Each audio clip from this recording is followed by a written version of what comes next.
اعوذ باللہ من الشیطان الرجیم، بسم اللہ الرحمن الرحیم۔ السلام علیکم۔ ہم اپنے تمام ناظرین کو خوش آمدید کہتے ہیں۔ ناظرین، آج کا واقعہ ایک مختصر واقعہ میں آپ کو سنانے جا رہا ہوں۔ یہ واقعہ ہے چونٹیوں کا بل اور خدا کے ایک پیغمبر کا۔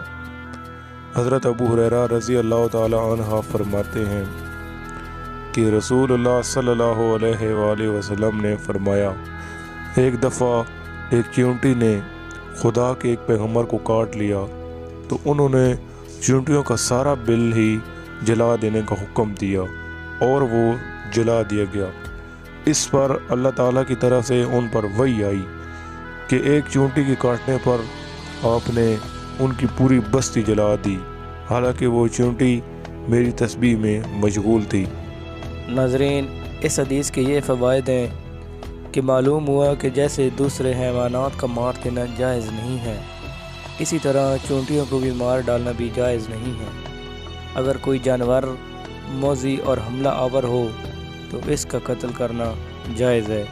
معلوم ہوا کہ حیوانات بھی اللہ تعالیٰ کی فی الحقیقت تسبیح کرتے ہیں۔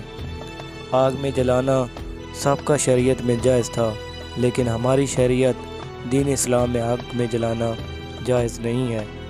کسی رفیع شان آدمی کے خلاف اولیٰ کام کا ارتکاب بھی قابل مذمت ہوتا ہے۔ جنایت بے قصور لوگوں تک معتدی نہیں ہوتی ہے، یعنی جس نے جرم کا ارتکاب کیا ہو وہی قابل سزا ہوتا ہے، دوسرا نہیں۔